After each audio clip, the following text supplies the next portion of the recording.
সালাতের আলোচনা।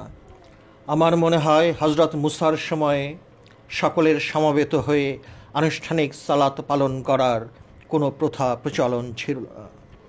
তার কারণ হিসেবে এই কথাই বলতে চাই যে হাজার হাজার ঘরগুলোর প্রতিটিকেই কেবলা করার আদেশ যেখানে দেওয়া হয়েছে, সেখানে কি করে সবাই একত্রে সমবেত হয়ে আনুষ্ঠানিক সালাত পালন করতে পারে? হয়তো পারে, আবার নাও পারে। হয়তো পারে বলার অর্থ হলো, যখন সবাই একত্রে আনুষ্ঠানিক সালাত পালন করতে সমবেত হন, তখন বহু ঘরের বহু কেবলাগুলো এক কেবলাতে পরিণত হয়। কারণ কেবলা বহু হলেও আসলে এক, এবং এক হলেও আসলে বহু। এই এক আর বহুর খেলার রহস্য খুবই চমৎকার। অনেকটা মোমের আলোর মতো ধরে নেওয়া যায়। অনেক মোমবাতিতে অনেক আলো, কিন্তু আসলে এক আলো। অনেক কলসে অনেক জল, আসলে একই জল। সেরকম অনেক ঘরে অনেক কেবলা, আসলে একই কেবলা।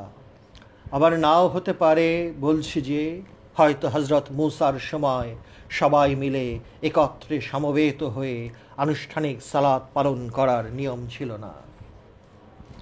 কারণ মহানবীর উম্মতের যেমন জামাতবন্দি হয়ে আনুষ্ঠানিক সালাত পালন করার নিয়ম চালু হয়েছে, উহা এমনকি মহানবীর মক্কাতে অবস্থানকালেই চালু ছিল। আর হজরত মুসার কথা তো প্রায় 5000 বছর আগের ঘটনা। সুতরাং মক্কাতে অবস্থানকালেই জামাতবন্দি হয়ে আনুষ্ঠানিক সালাত পালনের প্রচলন ছিল না। হিজরতের পর মদিনাতে এই আনুষ্ঠানিক সালাত পালন করার প্রথা সেদিন প্রচলন করেন আমাদের মহানবী। সুতরাং সালাত পালন করার নিয়ম কানুন, আনুষ্ঠানিক রীতিনীতির পরিবর্তন করা হয়েছে, এবং এক নবী এক এক রকম নিয়ম কানুন প্রচলন করতে পারেন, এবং এই সব নিয়ম কানুন যুগের চাহিদা অনুযায়ী পরিবর্তন হতে পারে। কিন্তু মূল নীতি সালাত কায়েমের প্রশ্নটি অবশ্যই অপরিবর্তনীয়, অর্থাৎ এক ও অখণ্ড। আল্লাহর আইন কখনোই বদল হয় না। কোরআনের এই কথাতে মূল নীতির কথাই বলা হয়েছে, ব্যবহারিক পদ্ধতির কথা বলা হয়নি। কারণ ব্যবহারিক পদ্ধতির পরিবর্তন একটি মানুষের জীবনে অনেক রকম দেখে যেতে পারে। কায়েম করো সালাত বাক্যটি হলো মূল নীতি। মূল নীতি বলে এই বাক্যটির ব্যবহার প্রথম মানব হজরত আদম হতে হজরত মুহাম্মদ পর্যন্ত হুবহু একই রকম ভাষায় পাওয়া যায়। অর্থাৎ সমস্ত নবীদেরকেই কায়েম করো সালাত উপদেশটি তাদের নিজ নিজ উম্মতদের জন্য দেওয়া হয়েছে। কায়েম করো সালাত কথাটির আসল অর্থ কি হতে পারে? কায়েম বলতে কি বোঝায়? চিরস্থায়ী করে রাখাকেই বলা হয় কায়েম করা। কি সেই বিষয়টি যাকে চিরস্থায়ী করে রাখার আদেশ দেওয়া হয়েছে? সালাতই হলো সেই আদেশ দেবার বিষয়টি। তাহলে সালাত বলতে কি বোঝায়? যোগাযোগ করা, মিলন সংযোগ স্থাপন করাকেই বলা হয় সালাত। সেই যোগাযোগ করাটি কার সঙ্গে করতে হবে? দুনিয়ার সঙ্গে না আল্লাহর সঙ্গে? দুনিয়াকেই যারা একমাত্র বিষয় বলে মনে করে, তাদেরকে ইসলামের দৃষ্টিতে শয়তান বলা হয়েছে, একবার নয় বহুবার, এবং বহু রকম ভাষার স্টাইলে। তাহলে স্পষ্ট বোঝা যায় যে আল্লাহর সঙ্গে যোগাযোগ করার আদেশ অথবা উপদেশ দেওয়া হয়েছে। সেই যোগাযোগটি কতক্ষণের জন্য করতে হবে, সেই প্রশ্নটিরও উত্তর দেওয়া হয়েছে সহজ কথায়। চিরস্থায়ী করতে হবে সেই যোগাযোগ, তথা কায়েম করতে হবে সেই সালাত। আয়াতের শেষ অংশে বলা হয়েছে যে, এবং মুমিন দিগকে সুসংবাদ দাও। কিসের সুসংবাদ দিতে বলা হয়েছে, এবং কাকে সেই সুসংবাদ দেওয়ার কথা বলা হয়েছে? সেই সুসংবাদটি হলো, যখন কারো সালাত কায়েম হয়ে যায় তথা আল্লাহর সঙ্গে তার যোগাযোগটি চিরস্থায়ী হয়ে যায়, তাকেই সেই সুসংবাদটি দাও। সেই সুসংবাদ পাওয়া ব্যক্তিটি কি মুসলমান, না আমানু তথা সাধনায় রত থাকা ব্যক্তিটি, না মুমিন? সেই সংবাদ পাওয়া ব্যক্তিটিকে মুসলমানও বলা হয়নি, আমানুও বলা হয়নি, বলা হয়েছে এবং মুমিন দিগকে সুসংবাদ দাও। কিসের সেই সুসংবাদ? সেই সুসংবাদটি হলো মুমিনদের হৃদয়গুলো তখন আরশে পরিণত হয়, তথা মুমিনের হৃদয়টি তখন আর কিছুই নয়, কেবলই আল্লাহর সিংহাসন, তথা মুমিনের হৃদয়েই আল্লাহ বাস করেন। मन्ना गुंजम दर जमीन आसमा लेके गुंजम दर कल्ब मुमीना। মুমিনের হৃদয়তেই যদি আল্লাহর থাকার স্থান বলে ঘোষণা করা হয়ে থাকে, তাহলে প্রতিটি মুমিনের কলবি হল মসজিদুল হারাম। সুতরাং এই মসজিদুল হারাম মক্কাতে নেই, তথা ইহার অবস্থান মক্কাতে নয়, মুমিনের হৃদয়ে অবস্থিত। আর যে কাবা ঘর, উহা বহাল তবিয়াত মক্কাতেই অবস্থিত। অবশ্য সেই কাবাঘর বলতেও জাহিরি কাবাঘরকে বোঝানো হয়েছে, বাতেনি কাবাঘর নয়। সুতরাং মুমিনের হৃদয় যদি আল্লাহর অবস্থানের কথা ঘোষণা করা হয়ে থাকে, তবে যে ঘরে আল্লাহ স্বয়ং অবস্থান করছেন সেই ঘরই হলো আমানুদের জন্য প্রকৃত কেবলা তথা একমাত্র কেবলা, কারণ আমানুরাই সাধনায় ধ্যানমগ্ন হয়ে থাকেন। সুতরাং আপন পীরকে যারা লাভ করতে পেরেছেন, কেবলা ও কাবা তাদের ঠিক হয়ে গেছে। একজন মুমিনি হলেন একজন কামেল মুর্শিদ, আর এই কামেল মুর্শিদি হলেন স্বয়ং মসজিদুল হারাম। সুতরাং একজন কামেল মুর্শিদের মাজার শরীফই হলো সবার জন্য তীর্থস্থান, কারণ তিনি মৃত নন, তিনি আল্লাহকে পাওয়ার জন্য কতল হয়ে গেছেন। কতল হওয়া আবার দুই প্রকার, একটি ধর্মযুদ্ধে জিহাদ করতে গিয়ে কতল হওয়া, আর একটি নিজের নফসের বিরুদ্ধে জিহাদ, যাকে সর্বশ্রেষ্ঠ জিহাদ তথা জিহাদে আকবর বলে ঘোষণা করা হয়েছে। সুতরাং তিনি কখনোই মৃত নন, না না, তিনি কখনোই মৃত নন, তিনি চিরজীবন্ত বলে বারবার প্রচণ্ড জোরের সঙ্গে এই কথা কোরআনুল করিমের সূরা বাকারার 154 নম্বর আয়াতে ঘোষণা করা হয়েছে। আত্মার বিজ্ঞানী পীর বাবা হযরত আউল হোসেন খেরকানি বলেছেন যে মুমিনের জন্য সকল স্থানই হলো মসজিদ, সকল দিনই হলো শুক্রবার এবং সকল মাসই হলো রমজান মাস। তার কারণ হলো মুমিন যেখানে থাকেন আল্লাহর সঙ্গে থাকেন।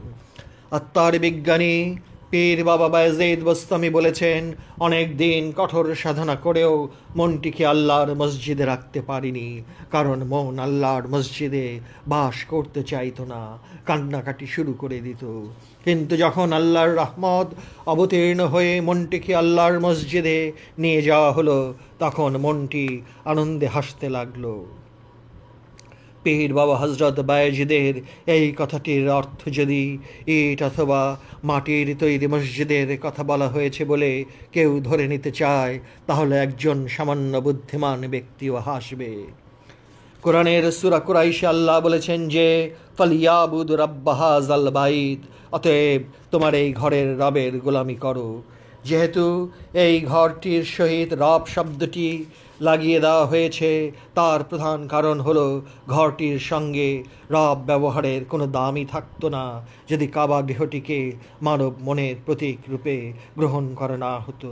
তাহলে আল্লাহকে কোরআনে এই বলে ঘোষণা করতে হতো যে মালিক হাজাল বাইত। কেন এরকম বলতে হতো? কারণ প্রাণহীন কাবা ঘরের রব হতেই পারে না, বরং সেক্ষেত্রে মালিক, অধিকারী অথবা পরিচালক বলা যেতে পারে। কিন্তু এখানে কোরআনের ঘোষণাটি হলো রাব্বা হাযাল বাইত, অর্থাৎ আল্লাহ বলেন এই ঘরের রব। কিন্তু ইহা ঘরের রব নহে, সত্যিকার অর্থে এই কেবলা বাইরের কোনো বিষয় নয়। সামাজিকতার প্রশ্নে বাইরে যে কেবলা প্রতিষ্ঠার দরকার হয়ে থাকে, উহা কেবল অনুষ্ঠান ধর্ম পালনের জন্য প্রয়োজন।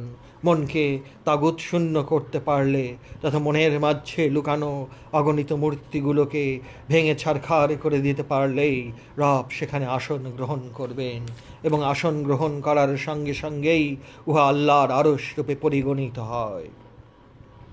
কারণ রব কখনো তার খেয়াল খুশির মতো অধিষ্ঠিত হন না এবং হবার বিধান তিনি রাখেননি। কারণ তাগুত তথা অগণিত মূর্তিগুলো যাহা মনোরাজ্যে সবসময় বহাল তবিয়তে বাস করছে, উহা সরাবার মহান দায়িত্ব সাধকের নিজের, যদিও আবার রবের বিশেষ অনুগ্রহ ছাড়া সম্ভবপর নয়। কথাগুলোর ভাবধারা যেন আত্মবিরোধের নদীতে হাবুডুবু খাচ্ছে বলে মনে হয়, কিন্তু তা মোটেই নয়। কারণ আমাদের মন বহুর পূজা করছে বলে নিখুঁত দেখতে পাই না। এই যে নিখুঁত দেখতে পাই না, তার কথাও কোরআনের সূরা মুলকের ৩ নম্বর আয়াতটিতে সুন্দর করে বলা হয়েছে। কেবলার দিকে তাকিয়ে থাকার নাম হলো বন্দেগি, কেবলার দিকে মনোযোগ দেওয়ার নাম বন্দেগি, কেবলার প্রতি মহব্বত রাখাও বন্দেগি। কেবলার প্রতি যে কোনো রকম ভক্তি আর ভালোবাসার আকর্ষণ সবই হলো বন্দেগি। কেবলার দিকেই আল্লাহর পরিচয় পাওয়া যায় এবং কেবলার মধ্যেই আল্লাহর নূরের বিকাশ হয়ে থাকে। কেবলমাত্র এজন্যই কেবলার বাইরের দিকটাকেও তাজিম করার আইন শরীয়তে রাখা হয়েছে।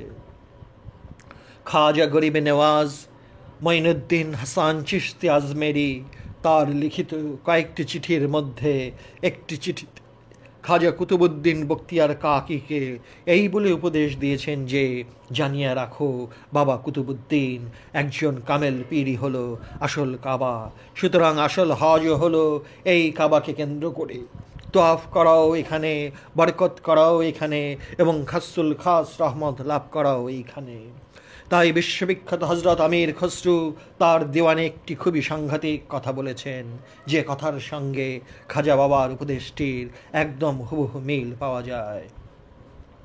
হজরত বাবা আমির খসরু তার দিওয়ানে যে মারাত্মক কথাটি পরিষ্কার ভাষায় বলে গেছেন, উহা দিল্লিতে গেলেই কাওয়ালদের কাওয়ালিতে শুনতে পাবেন, এবং যদি আরবি ফার্সি ভাষা কিছুটা জানা থাকে তবেই চমকে যাবেন। বাবা আমির খসরু বলেছেন, আমি প্রেমের কাফের কিন্তু ইসলামের বান্দা নই। খসরু তো কেবলই পীর পূজা করে, পীর পূজাই আমার ইবাদত, পীর পূজাই আমার জীবন এবং পীর পূজাই আমার হৃদয়ের একমাত্র চাহিদা। কারণ আমি আর কারো পূজা করি না এবং করার ইচ্ছাও নেই, কারণ আমার পীর নিজামুদ্দিনই হলেন আমার জ্যান্ত কাবা। অধম লেখক বাংলাদেশের একমাত্র ইসলামিক প্রতিষ্ঠান ইসলামিক ফাউন্ডেশনকে একান্ত অনুরোধ করছি যে দিওয়ানে আমির খসরু, দিওয়ানে শামসে তাবরিজ বাংলা ভাষায় হুবহু অনুবাদ করে দিন। তাহলে ইসলামের উপর যারা প্রান্ত মতবাদ বিজ্ঞ দার্শনিক সেজে হিয়া হুয়া প্রচার করেন, তাদের মৃত্যু ঘণ্টা আপসে বেজে উঠবে। কিন্তু এরকম মহান কাজটি কি ইসলামিক ফাউন্ডেশন করবে? এখন পরিষ্কার বোঝা যাচ্ছে যে একজন কামেল পীরই হলেন প্রকৃত কাবা। যদি তাই না হতো তাহলে ইসলামের এত বড় বড় মহাপুরুষেরা কখনোই পীর পূজার কথা বলতেন না। আসলে পীর পূজাই যে আসল কাবার পূজা করা, এটা ব্যাখ্যা করে বুঝিয়ে না দিলে বিষয়টির আসল রহস্য সাধারণ মানুষের পক্ষে ধরা খুবই কঠিন হতো। আধুনিক বিজ্ঞানের মূল ভিত্তি ল অফ রিলেটিভিটি আর কোয়ান্টাম মেকানিজমের রহস্য মাত্র হাতে গোনা কয়েকজন বলে দিয়ে গেছেন, অথচ পৃথিবীতে 500 কোটি লোকের মাথার মগজ হতে এই থিওরি বের না হয়ে হাতে গোনা মাত্র কয়েকজনের মাথা হতে বের হলো। শরীয়ত, তরিকত, হাকিকত ও মারিফতের আলোচনা। এইবার আমরা এমন একজন অলির লেখা কেবলা, কাবা এবং হজের আসল রহস্যের বর্ণনার অনুবাদ করব, যার কথা শুনলে জাতি ধর্ম নির্বিশেষে সবাই মাথা নত করে নেবেন এবং মানতে অবশ্যই বাধ্য হতে হবে। কারণ এমন অলির কথা তারাই মানতে চাইবে না যারা মানুষের আকৃতিতে পশুরূপে মানব সমাজে বাস করছে। অবশ্য মানুষের সুরতে যারা পশু, তাদেরও প্রয়োজন আছে, এবং তারা আছে বলেই তো মারিফতের গোপন কথা লেখার এত আয়োজন। সুতরাং এই লেখার প্রতিবাদ করতে গিয়ে নিজেকে ভুলেও মানুষের সুরতে পশু প্রমাণ করতে যাবেন না। যদি এমন কাজ করে ফেলেন তাহলেও আপনাকে সম্মান দেখানো হবে, সেই সম্মানটির নাম হবে ফার্স্ট ক্লাস জোকার। খেলার মাঠে দু একজন ড্রেস অ্যাজ ইউ লাইক মার্কা জোকার না থাকলে মাঠের মধ্যে হাসাহাসিটা তেমন জমে ওঠে না। সেই বিখ্যাত অলির লেখার অনুবাদ করব, যার নাম খাজা হাবিবুল্লাহ। হাজা হাবিবুল্লাহ মাতা ফি হুব্বুল্লাহ সুলতানুল হিন্দ আতায়ে রসুল খাজা গরিবে নওয়াজ সৈয়দ মাওলানা মঈনুদ্দিন হাসান চিশতি সঞ্জারি আল হুসাইনি আল হাসানি। যাঁর মাজার শরীফের এতই ওজন যে একটিও নামে মুসলমান যদি না যায় তাতে কিছুই আসবে যাবে না। কারণ কোটি কোটি হিন্দুরা কীরকম ভক্তি সহকারে মাজারে আসে তা যারা নিজের চোখে একবার দেখেছে তারাই আমার কথার সত্যতা স্বীকার করে নেবে। চোখে না দেখলে খাজার মাজারের ওজন দূর হতে আন্দাজ করা মোটেই সম্ভব নয়। এই সেই খাজা বাবা, যাঁর উসিলাতে আজ ভারত, পাকিস্তান এবং বাংলাদেশের বুকে প্রায় 30 কোটি মুসলমানের অস্তিত্ব অবলোকন করি। এই সেই খাজা, যাঁর কাছে বড় বড় হিন্দু সাধকেরা মাথা নত করে নিজের ধর্ম ফেলে দিয়ে মুসলমান হয়েছেন। সাধক রাম সাধু, রাজীব সাধু, ত্রৈলোক্য সাধু এবং জয়পাল সাধুর মতো হাজার হাজার সাধকেরা নিজেদের ধর্ম ফেলে দিয়ে মুসলমান হয়েছেন। কথায় বলে, মানুষ তার দেশ ত্যাগ করতে পারে হাসি মুখে, কিন্তু নিজের ধর্ম পারে না ত্যাগ করতে। তার কিছুটা নমুনা দেখার ভাগ্য কি আপনার আমার হয়নি? কত বড় আধ্যাত্মিক শক্তির অধিকারী হলে লক্ষ লক্ষ হিন্দুরা খাজা বাবার কাছে গিয়ে মুসলমান হয়েছেন। আর আমার মতো আরবি ভাষা জানা মোল্লা অথবা পণ্ডিত যদি হিন্দু পট্টিতে 7 দিন 7 রাত ওয়াজ নসিহাত করি, তাহলেও একটি হিন্দুর পক্ষে মুসলমান হবার প্রশ্নটি না হয় বাদই দিলাম, এমনকি সেই ওয়াজ নসিহাত কেউ শুনবে কি? আপনার বিবেককে প্রশ্ন করে দেখুন তো। প্রত্যেক মানুষের সঙ্গে একটি করে শয়তান দেওয়া হয়েছে। সুতরাং সেই শয়তানটি যদি আপনার বিবেকের সিংহাসনে বহাল তবিয়তে বসে থাকে, তবে গোজামিলের একখানা উত্তর হয়তো পাওয়া যেতে পারে। কারণ হিসাবে বলতে চাই যে, যদি অধম লেখক রাজনীতি করা তো দূরে থাক, এর ধারে কাছেও নেই, তবু বলতে হচ্ছে যে কিছুদিন আগে বাংলাদেশের প্রেসিডেন্ট খাজা বাবার মাজারে মাত্র 10,000 মার্কিন ডলার দান করেছিলেন বলে কিছু সংখ্যক মানুষের স্রোতে পশুরা এর প্রতিবাদ করতে সামান্য লজ্জাবোধ করেনি। এই সামান্য টাকার প্রশ্নে নামে মুসলমান হয়ে যদি প্রতিবাদ করতে পারে, তাহলে হিন্দুস্থানের বড় বড় হিন্দু ধনীরা যে লাখ লাখ টাকা প্রতি বছর খরচ করছে, সেটা একবার দেখে আসুন না। অবশ্য আপনারা দেখতে যাবেন না, কারণ প্রত্যেক মানুষের সঙ্গে যে একজন শয়তান দিয়ে দেওয়া হয়েছে, মহানবীর সেই বাণীর সার্থকতা তাহলে থাকে কোথায়? মকতুবাতে খাজা নামক বইটিতে খাজা বাবা কেবলা কাবা এবং হজের আসল রূপটি কী তা চিঠির ভাষায় বর্ণনা করেছেন। কারণ তিনি তাঁর প্রধান মুরিদ বাবা কুতুবউদ্দিন বখতিয়ার কাকিকে যে কয়টি চিঠি লিখে পাঠিয়েছিলেন, সেই চিঠিগুলোর একত্র সমাবেশের নামই হলো মকতুবাতে খাজা। আগেই বলে রাখি যে তাঁর চিঠির মান এতই উন্নত যে অধম লেখকের মাথা গুলিয়ে যায়। কারণ তিনি যে হাদিসের কথা বর্ণনা করেছেন, সেই হাদিসের দলিল কোথাও পাওয়া যাবে না এবং যেতে পারে না।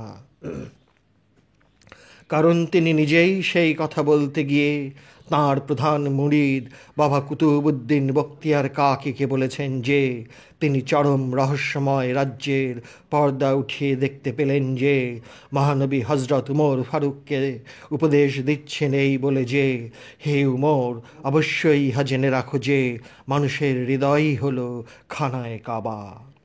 মানুষের হৃদয় যেমন খানায়ে কাবা, তেমনি মমিনের হৃদয় হলো আল্লাহর আরশ তথা বসবাসের স্থান, যাকে সিংহাসন বলা হয়। সুতরাং এই হৃদয় তথা দিল কাবার হজ করা প্রয়োজন। হজরত উমর জানতে চাইলেন, হে আল্লাহর রসুল, দিল কাবার হজ কেমন করে করতে হবে? মহানবী বললেন, মানুষের অস্তিত্ব 4টি দরজার মতো, আব, আতশ, খাক ও বাত, অর্থাৎ পানি, আগুন, মাটি এবং বাতাস। এই চারটি দরজা হতে সমস্ত সন্দেহ, অহংকার এবং বহু ইলার পর্দাকে সরিয়ে দিতে পারলে দিলের আয়নায় তথা হৃদয়ের মুকুরে আল্লাহর খাস জালুয়া তথা নূর প্রত্যক্ষ দেখতে পাবে। খানায়ে কাবার আসল হজ পালন করা ইহাই। এই আসল হজটি তখনই হয় যখন মানুষ তার নিজের আমিত্ব তথা স্বকীয়তা এমনভাবে মিটিয়ে ফেলবে যে আমিত্ব তথা স্বকীয়তার নাম গন্ধটুকু পর্যন্ত আর অবশিষ্ট থাকবে না। এমনকি তার বাহির এবং ভেতর একরকম পবিত্র হবে এবং দিল তথা হৃদয় আল্লাহর নূরে নূরময় হয়ে যাবে। হজরত উমর মহানবীকে আবার জিজ্ঞাসা করলেন, নিজের আমিত্ব তথা নিজের স্বকীয়তাকে কেমন করে নেস্ত তথা নাই করে দিতে হবে? মহানবী বললেন, মাহবুবের তথা আল্লাহর আশেক তথা প্রেমিক হতে পারলে নিজের আমিত্বকে তথা নিজের স্বকীয়তাকে ফানা করা তথা বিলীন করা সম্ভবপর হয়। যিনি মাহবুবের প্রেমিক হয়েছেন তিনি ফানাফিল্লা তথা নির্বাণ লাভ করতে পেরেছেন এবং তিনি তখন মাহবুবের খাস জাতের মজহার তথা প্রকাশক রূপে পরিগণিত হয়েছেন। আবার হজরত উমর মহানবীকে জিজ্ঞাসা করলেন, দিলকে তথা হৃদয়কে খানায়ে খোদা তথা আল্লাহর ঘর এবং আরশে ইলাহি কেন বলা হয়েছে? মহানবী বললেন, কোরআনে আল্লাহ বলেছেন তিনি তোমাদের ভেতরেই আছেন, কিন্তু তোমরা তাকে দেখছো না। হে উমর, থাকবার জায়গাটিকেই ঘর বলা হয় এবং যেহেতু আল্লাহ দিলে তথা হৃদয়ে অবস্থান করেন, সেই হেতু দিলকে তথা আল্লাহর ঘর বা আরশাল্লাহ আখ্যা দেওয়া হয়। হজরত উমর পুনরায় মহানবীকে জিজ্ঞাসা করলেন, এই মাটির তৈরি দেহের ভেতর কে কথা বলে, কে কান দিয়ে শুনছে, কে চোখ দিয়ে দেখছে এবং কে সে যে সব কিছু অবগত হয়? আর সেই বা কে বা তার রূপই বা কেমন? মহানবী বললেন, এই মাটির তৈরি দেহে আর কেহ নয়, একমাত্র আল্লাহই কথা বলেন, আল্লাহই শ্রবণ করেন, আল্লাহই দেখেন এবং সকল বিষয়ের উপর তিনি জ্ঞান দানকারী তথা জ্ঞানদাতা। হজরত উমর আবার প্রশ্ন করলেন, এরকম খাস জাতের মজহার কি স্বয়ং মহানবী নন? মহানবী বললেন, আমি মেম ব্যতীত আহমদ। মহানবীকে পুনরায় হজরত উমর প্রশ্ন করলেন, দিল কাবার হজ কে করতে পারে? মহানবী বললেন, দিল কাবার হজ একমাত্র তিনিই করতে পারেন যিনি আল্লাহর জাতের মধ্যে ডুবে গেছেন। অর্থাৎ যখন সাধক নিজের আমিত্বের তথা স্বকীয়তার দেয়াল সরিয়ে দিতে পারে এবং সাধক আল্লাহর মাঝখানে আর কোনো প্রকার দেয়াল না থাকে, কেবল তখনই সে আল্লাহর গুণে গুণান্বিত হয়ে যায় এবং তার দিল তথা হৃদয় আল্লাহর খাস নূরে নূরময় হয়ে যায়। সাধকের দিলে তথা হৃদয়ে আল্লাহর জাত নূরের বিকাশ প্রকাশ হওয়াই দিল কাবার হজ এবং ইহাই আসল হজ তথা প্রকৃত হজ। মহানবীকে হজরত উমর প্রশ্ন করলেন, যখন সব কিছুই এক পবিত্র জাতের প্রকাশ ও বিকাশ, তাহলে এই পথ বা রাস্তা দেখানো কার জন্য এবং কেন? মহানবী বললেন, তিনি নিজেই পথ এবং প্রদর্শনকারীও তিনি। মহানবীকে আবার হজরত উমর প্রশ্ন করলেন, তবে এই দুনিয়াতে এত নানান রকম রং ও রূপের এবং গুণ ও গরিমার প্রকাশ কেন? মহানবী বললেন, পথ যিনি দেখান তাকে একজন ব্যবসায়ীর সঙ্গে তুলনা করা চলে। ব্যবসায়ীর কাছে যিনি যে জিনিসটি কিনতে চাইবেন, ব্যবসায়ী ঠিক সেই জিনিসটিই তাকে দেবেন। গম যিনি কিনতে আসবেন তাকে ব্যবসায়ী গমই দেবেন। এর প্রধান কারণ হলো এই যে যিনি গম কিনতে আসবেন তাকে জব এবং যিনি জব কিনতে আসবেন তাকে গম কখনোই কোনো ব্যবসায়ী দেবেন না। হে উমর, নবীদের তুলনা অনেকটা ডাক্তারদের মতো। ডাক্তারেরা যেমন রোগী এবং রোগের পরিচয় জানবার পর ঔষধ দেবার ব্যবস্থা করেন এবং তাতেই রোগী রোগমুক্ত হয়, সেরকম নবীরা মানুষের আত্মার রোগের পরিচয় জানবার পর মারিফতি ঔষধ প্রদান করেন, যার অশেষ কৃপায় মানব আত্মার রোগগুলো হতে সম্পূর্ণরূপে মুক্তি পেয়ে আল্লাহর রহস্য হতে পারে। হে উমর, ধর্মপথের যাত্রীদেরকে মোটামুটি 4টি বিভিন্ন ভাগে ভাগ করা যায়। জ্ঞান ও গুণের প্রশ্নে এই 4টি দলের মাঝে আকাশ পাতাল পার্থক্য পাওয়া যায়। প্রথম দলটির নাম হলো দলে ভর্তি হওয়া মুসলমান, যাকে আম মুসলমান বলা হয়। এই দলে ভর্তি হওয়া নামের মুসলমানদেরকে জাহের পরস্ত তথা প্রকাশ্য ইবাদতকারী বলা হয় এবং এরাই শরীয়তের প্রথম শ্রেণীতে অবস্থান করে। এই শ্রেণীতে অবস্থান করে যদি তারা মৃত্যুর নিকটবর্তী হয় এবং এই সিঁড়ি অতিক্রম করতে যদি চেষ্টা না করে, তাহলে তারা ধর্মের আসল উদ্দেশ্য হতে বঞ্চিত হবে। দ্বিতীয় দলটির নাম হলো আওয়ামুল খাস।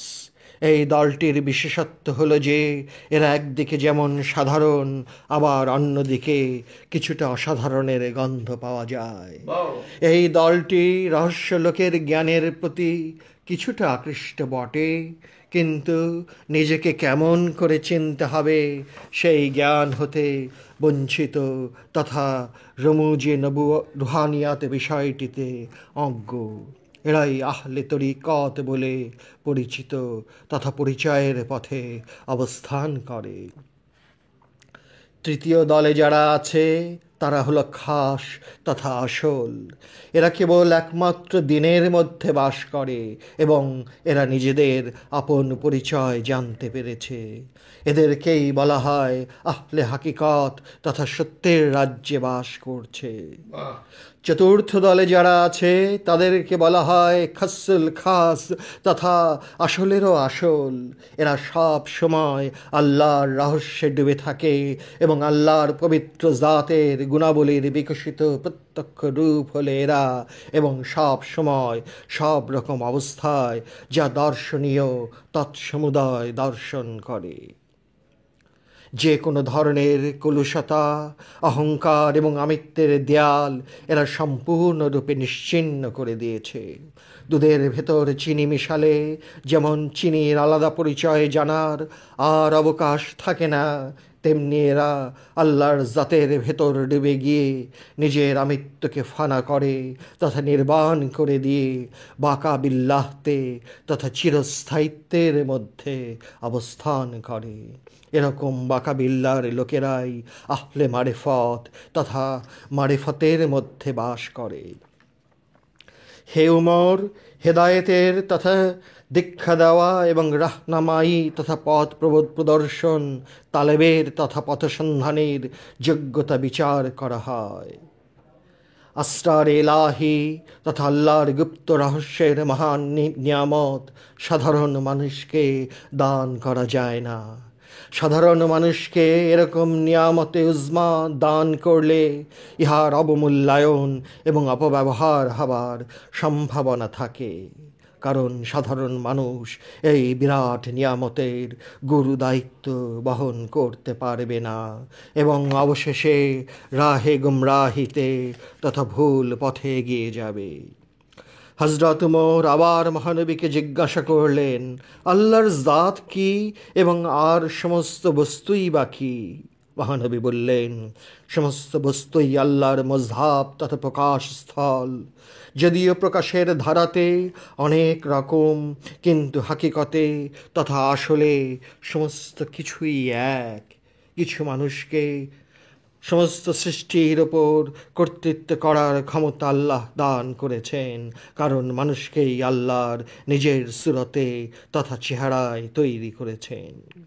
হে ওমর, ইসলামের প্রধান উদ্দেশ্য হল মুমিন রূপে পরিগণিত হওয়া। ইহার আসল পরিচয় সম্বন্ধে বিস্তারিত ব্যাখ্যা তোমাকে জানালাম। বর্তমান অবস্থায় তোমার পক্ষে ইহাই যথেষ্ট।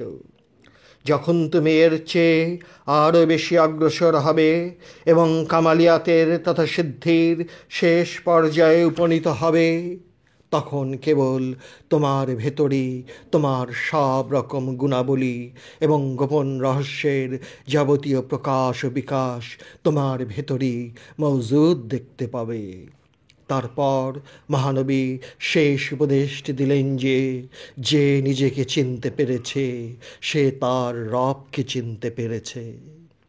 বাবা কুতুবুদ্দিন এই সকল আদেশ উপদেশ যা মহানবী হজরত উমরকে দিয়েছেন তা আজ পর্যন্ত রহস্যলোকের পর্দার ভেতর ছিল তথা রাজ মুখফির পুশিদাত ছিল।